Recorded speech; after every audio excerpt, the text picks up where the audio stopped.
नमस्कार, आप देख रहे हैं दर्श न्यूज। मैं हूं आपके साथ रितेश शर्मा। साल 2023 में बीपीएससी से चयनित हुए मास्टर साहब ने अपने ही स्कूल में पढ़ने वाली छात्रा की बहन के साथ प्रेम प्रसंग के बाद बीते वर्ष शादी रचा ली थी। अब शादी के बाद महज 1 वर्ष के बाद ही अचानक मास्टर साहब की पत्नी लापता हो गई हैं, जिसके बाद अब मास्टर साहब अपनी पत्नी की खोज में दर दर भटक रहे हैं। बता दें कि पूरा मामला मुजफ्फरपुर जिले के उड़ाई प्रखंड के एक स्कूल में कार्यरत एक मास्टर साहब नूर अहमद का है, जो मूल रूप से मीनापुर थाना क्षेत्र के दरही पट्टी के रहने वाले हैं। वो उड़ाई प्रखंड के एक उर्दू स्कूल में कार्यरत हैं।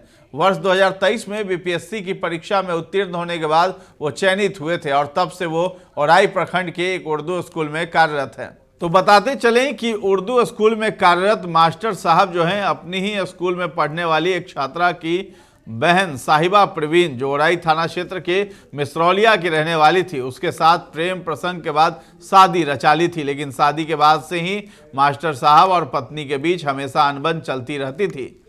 तो 2 जनवरी को मास्टर साहब की पत्नी चली गई थी मायके।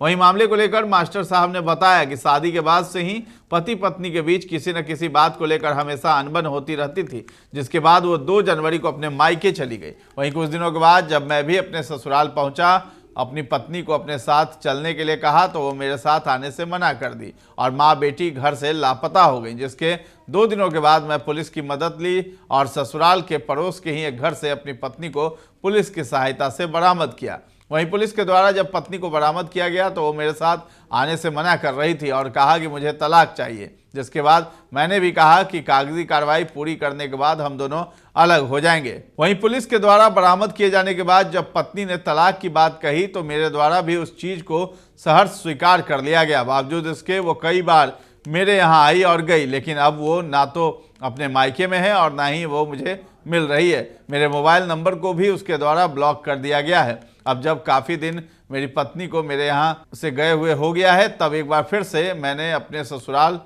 पहुंच करके और ससुराल वालों से अपनी पत्नी को लेकर पूछा तो उनके द्वारा भी कोई संतोषजनक जवाब नहीं दिया गया है। इसके बाद जो शिक्षक हैं उन्होंने कहा है कि मैं अपने पत्नी की तलाश में दर दर की ठोकरें खा रहा हूं, लेकिन वो कहीं भी नहीं मिल रही है। तो फिलहाल इस खबर में इतना ही है। दर्श न्यूज़ के साथ बने रहें और अभी तक हमारे चैनल को आपने सब्सक्राइब नहीं किया है तो जरूर कर लें। धन्यवाद।